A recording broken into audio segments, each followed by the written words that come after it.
휴대폰 먹고 왔어요. 서울신문이? 서울신문이 대본에서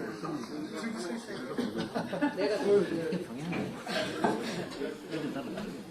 아니 보면은 나는 이제 서울신문이 되게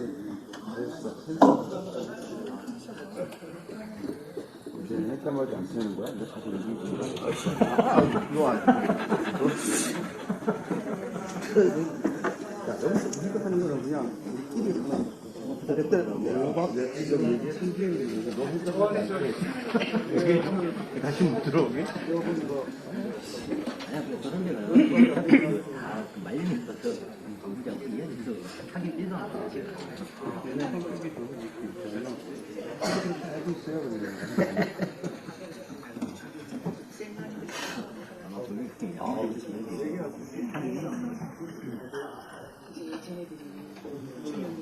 우리 내일 아침에 표정 따라서 버스 기다리고 있습니다. 얼마나 도덕증을 내가 오지 마. 근데 내가 있는 가방에다가 뭘 집었는지 그걸 이렇게 막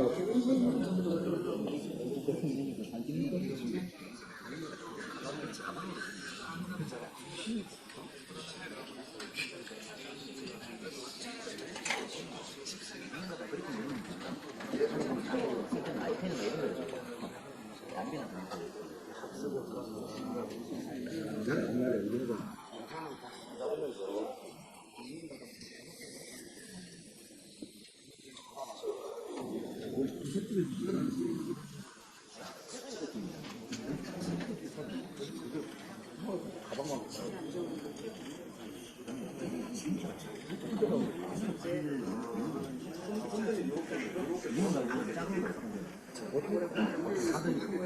재원이 같은 다니는 거 그걸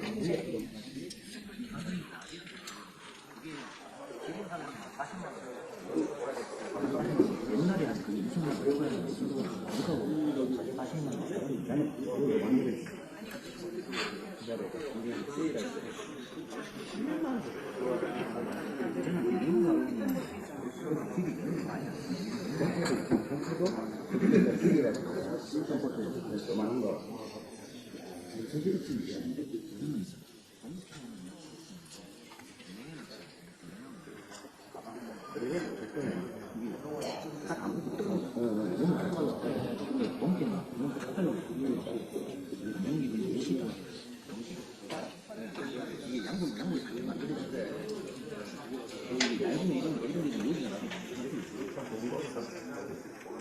안 내는 게 좋은 거야.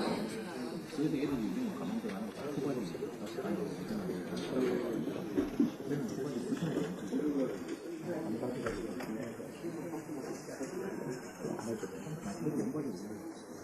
나중에 마감할 때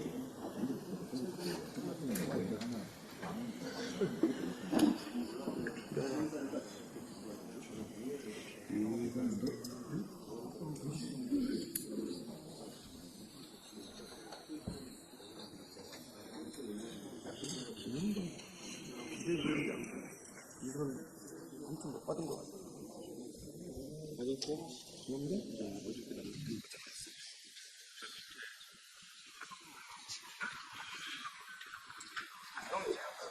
나는 다 안동하고 뭐 예천하고 받은 걸로 나왔어.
지역을 여성 전략 특구로 지정하고 지난 대선 때 이재명 대표의 부인을 보좌한 권향엽 예비후보를 전략적절했습니다.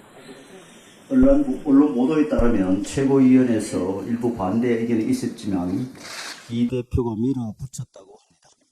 이 공천은 대표 부인의 일정과 수행을 담당한 인사를 위한 위인 설천일 뿐 모든 면에서 겨자씨 하늘만큼의 합리성도 찾아볼 수 없습니다.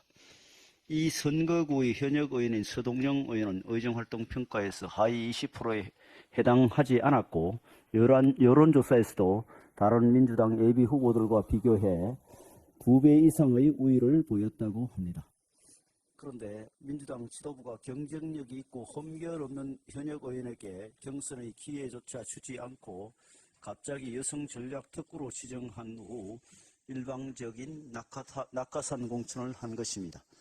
이번 공천에서 민주당이 여성 전략 특구로 지정한 곳은 이 지역구가 유일합니다. 많은 전국의 지역구 중에 왜 하필 이곳이 여성 전략 특구로 지정돼야 했는지 알 수가 없습니다. 워낙 말이 안 되는 공천이다 보니 이재명 대표의 팬카페에서도 비판의 목소리가 나오고 있다고 합니다. 서동영 의원 자신도 페이스북을 통해 공천관리위원회에서 호남 지역구는 경선이 원칙이라고 했다며 아무런 이유도 없이 스스로 약속을 깨고 당규가 정한 절차와 원칙까지 무시했다고 반발했습니다. 한마디로 시스템 공천과는 거리가 먼 사천입니다. 이를 두고 민주당 안팎에서는 재판을 앞둔 김혜경 여사의 사법 리스크에 대비한 공천이 아니냐는 말이 들려오고 있습니다.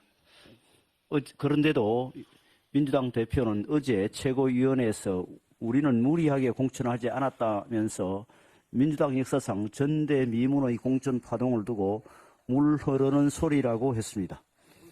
국민의 시선은 안중에도 두지 않겠다는 뜻으로 읽혀집니다.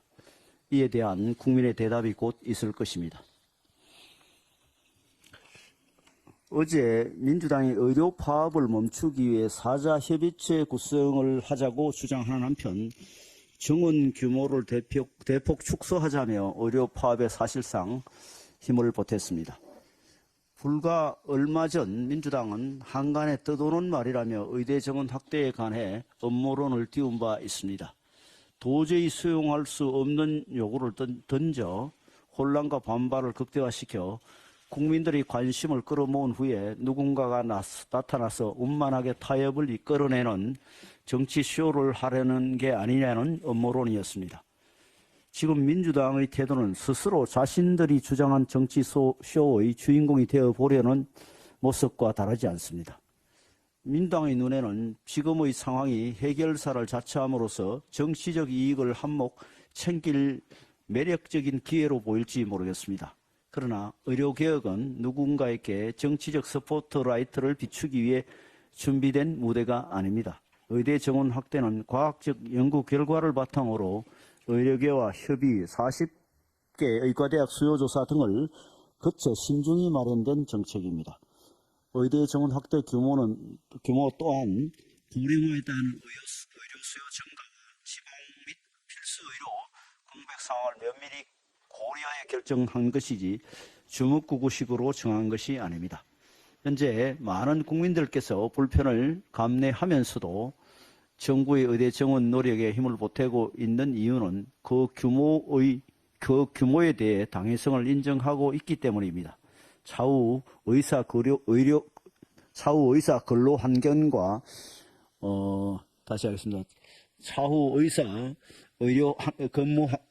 차후 의사 근로 환경과 의료 시스템 개선을 위한 야당의 아이디어와 정책 제안은 얼마든지 환영하겠습니다. 다만 이런 상황에서 과학적 계산이 아니라 정치적 계산에 매몰되어 정책 방향에 혼선을 주는 행동은 문제 해결에 전혀 도움이 되지 않는다는 사실을 명심하시기 바랍니다.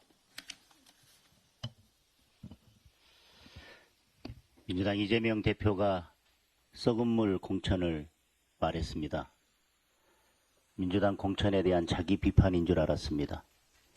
민주당을 묻는데 국민의 힘을 성토하는 것, 이재명 대표에 너무나 익숙한 화법입니다. 그런다고 비명 행사가 비명 횡재가 되지는 않습니다. 민주당의 공천이야말로 물 흐르는 소리가 아니라 썩은 물 흐르는 소리입니다. 민주당의 시스템 공천의 기준은 아마 이런 것일 것입니다. 당대표 범죄 혐의 변호 경력, 당대표에 대한 아부 능력, 당대표 부인 수행 능력, 당대표 체포 동의안에 대한 반대 표결 경력. 그렇지 않고서야 지금 벌어지고 있는 민주당의 비상식적인 공천을 설명할 방법이 없습니다. 우리 당 공천에 대한 야당 대표의 관심 표명이라면 굳이 말리지는 않겠습니다. 그러나 이재명 대표가 진흙을 뿌린다고 해서 우리 당 공천 과정과 결과가 바뀌지는 않을 것입니다. 국민들께서는 민주당은 민주당의 공천 결과로, 그리고 국민의힘은 국민의힘의 공천 결과로 평가해 주실 것입니다. 이상입니다.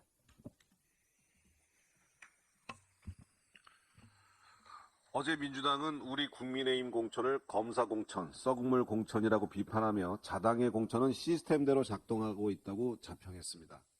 그러나 민주당이 말하는 시스템 공천이란 결국 이재명 대표를 위한 사천을 의미하는 것이 아닌지 심히 의심스럽습니다. 심야 최고위원회의에서 뜬금없이 전남, 순천, 광양, 곡성, 구례을 지역구를 여성 전략 특구로 지정을 하더니 김혜경 여사를 보좌했던 권향엽 예비후보를 단수 공천했기 때문입니다. 여론조사에서 권 후보와 3배 가까운 지지율 차이를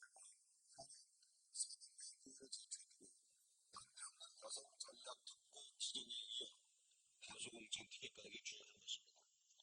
심지어 일부 최고위원들의 반대에도 불구하고 이재명 대표가 이를 밀어붙였다고 하니 사천을 넘어서 이재명 명천이라고 해도 과언이 아닙니다.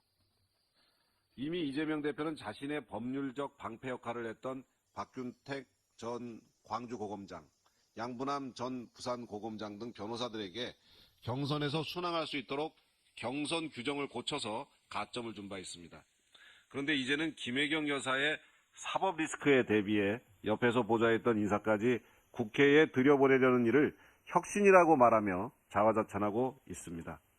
공천 혁신의 본질은 우리 국민의힘이 추구하고 있는 사당화 탈피이자 시스템 공천이라고 할 수 있습니다. 반면 민주당과 이재명 대표가 공고히 하고 있는 사당화는 혁신에 역행하는 일이자 국민들의 엄격한 비판에 직면할 것임을 분명히 명심해야 할 것입니다.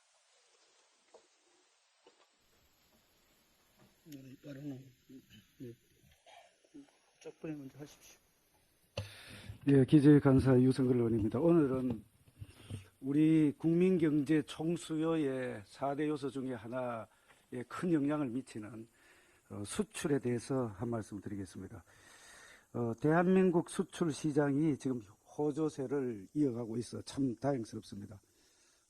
산업통상자원부가 발표한 2024년 2월 수출입 동향에 따르면 수출액이 524억 천만 달러로 전년 동월 대비해서 4.8%가 늘었습니다.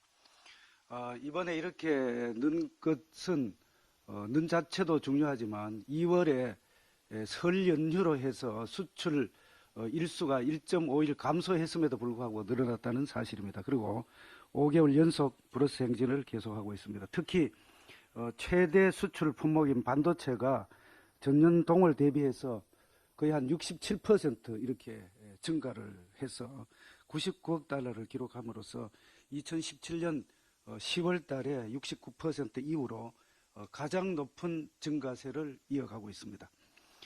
무역 수지도 49억 9천만 달러 흑자를 기록해서 작년 6월 이후 지금 9개월째 계속 흑자 흐름을 이어가고 있습니다. 이러한 기세가 이어지면서 금년도에 정부에서 목표로 한 수출 7천억 불 달성도 가능하리라고 이렇게 기대가 됩니다.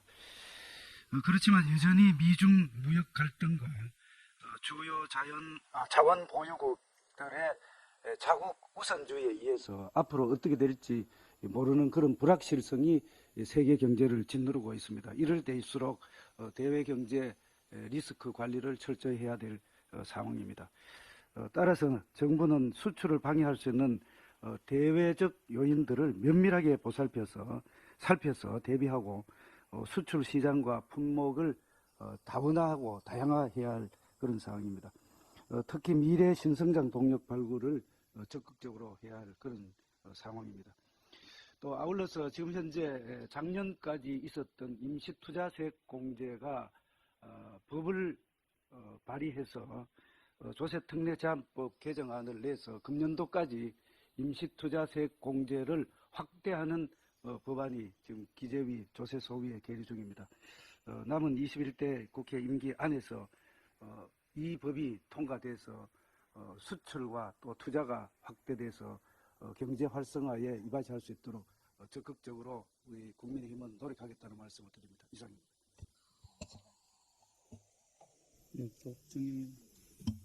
원내부대표 정경희 의원입니다.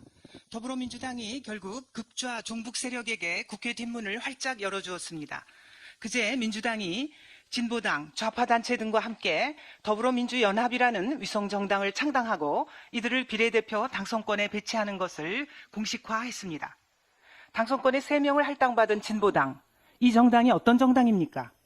종북 노선의 내란 선동 혐의로 2014년에 헌법재판소가 강제 해산시킨 통합진보당, 즉 통진당의 후신 아닙니까? 진보당은 통진당과 마찬가지로 주한미군 철수, 한미동맹 파기를 강령으로 내걸고 있습니다. 게다가 이들은 내란 음모죄로 실형을 선고받은 이석기 전 통진당 대표의 사면 복권까지 외치고 다닙니다. 심지어 그제 창당식에서 진보당 윤희숙 대표는 의석 한석의 진보당이 민주당을 잡아먹을 것이라는 보도가 나온다며 수권정당이 되겠다는 선언까지 했습니다. 민주당을 숙주로 삼아 국회로 들어가 아예 대한민국이라는 나라를 장악하겠다는 엄포 아니겠습니까? 비례대표 당선권에 4명을 할당받은 좌파 단체들은 또 어떻습니까? 창당식에 이른바 시민단체 대표로 참석한 민족문제연구소 임헌영 소장은 박헌영을 존경한 나머지 본명인 임준열을 박헌영과 똑같이 임헌영으로 개명한 자입니다. 박헌영이 누굽니까? 남조선 노동당, 즉 남노당의 우두머리로 월북해서 북한 부수상에 올랐고 6.25 전쟁에서 김일성과 함께 남침을 자행해 수백만 명을 사상자로 만든 뼛속까지 공산주의자입니다. 실제로 임헌영 소장은 1970년대 후반 최대의 간첩 사건인 남조선민족해방전선 준비위원회, 즉 난민전 사건에 가담해 실형을 선고받은 자입니다. 그제 창당식에서 임헌영 소장은 지금까지 어떤 민주당 대표도 진보연합과 합칠 생각을 하지 않았는데 지금 이재명 대표가 이루었다. 역대 민주당이 이루었어야 할 일이자 온 국민이 바라던 꿈이라고 발언했습니다. 왜 지금까지 어떤 민주당 대표도 이들과 힘을 합치려 하지 않았을까요? 그가 말하는 꿈이 한반도 전체를 공산화하려던 박헌영의 야욕과 그다지 큰 차이가 없었기 때문 아니었겠습니까?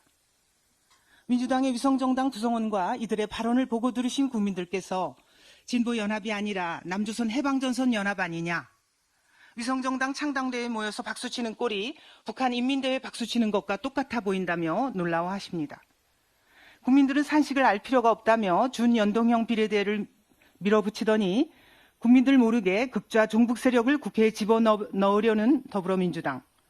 사법 리스크에 갇힌 이재명 대표 한 사람의 안위를 위해 대한민국의 안보를 제물로 바치려는 더불어민주당. 이 정도면 당명을 더불어민주당에서 더불어 극좌 종북당으로 스스로 바꿔야 하는 것 아닙니까? 이 같은 상황은 다가오는 총선에서 국민의힘이 반드시 승리해야 하는 이유이기도 합니다. 우리 국민들이 피땀 흘려 지켜낸 자유민주주의가 무너지지 않도록 국민의힘이 온 힘을 다해 막아내겠습니다. 이상입니다.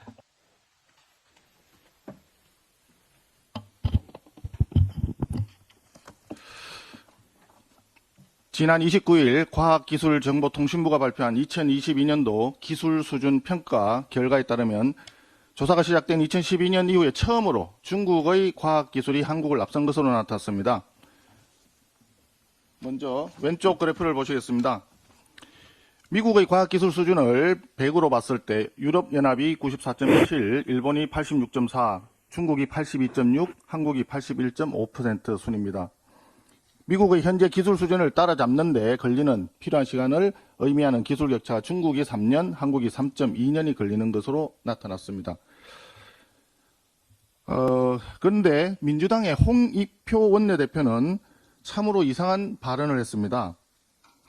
과학기술계는 이미 이런 일을 예상했다는 듯 올 것이 왔다는 평가라고 하면서 중국을 비롯한 세계 주요국들 대부분이 R&D 투자액을 늘리고 있는데 우리나라만 거꾸로 삭감을 했다. 사실상 대참사라고 발언을 했습니다. 그런데 이 발언은 사실을 완전히 왜곡하고 국민을 호도하는 것입니다.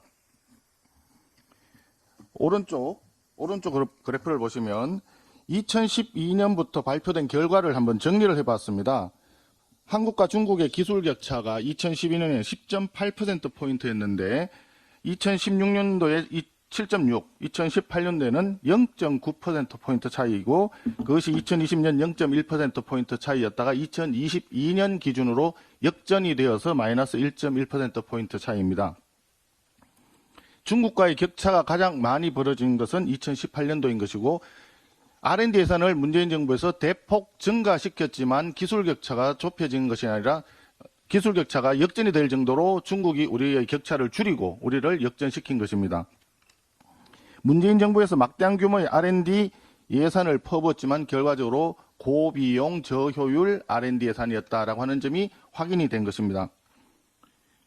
그러면 이 시점에서 국가 경쟁력을 위한 여야 합의를 통해서 국회를 통과한 R&D 예산 감액 부분에 대해서 국민을 호도하는 이런 행위는 즉각 멈추고 과거 정부에서 계속되었던 고비용 저효율 R&D 예산 운용에 대해서 사과부터 하는 것이 순리가 아닌가 이렇게 생각을 합니다. 윤석열 정부는 출범한 이후에 세계 5대 과학기술 강국 도약을 기치로 최선을 다하고 있습니다. 그러나 지난 문재인 정부 때 나눠먹기식 R&D 예산으로 귀중한 시간을 모두 허송세월로 보낸 그 간극을 메꾸기에는 아직도 매우 부족한 현실입니다. 지금이라도 국가 경쟁력을 획기적으로 제고하고 미래의 먹거리를 창출할 수 있도록 하는 R&D 투자의 효율성은 어떻게 하면 높일 수 있는지 이러한 부분에 대해서 여야를 막론하고 지혜를 모아야 할 때라고 생각합니다. 더불어민주당의 전향적인 자세 변환을 촉구합니다.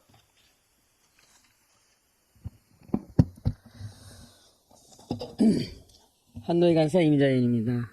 어제 김영주 국회 부의장님이 우리 국민의힘에 입당하셨습니다. 선배님 환영합니다. 노동계 후배로서 선배님의 입당을 진심으로 축하합니다.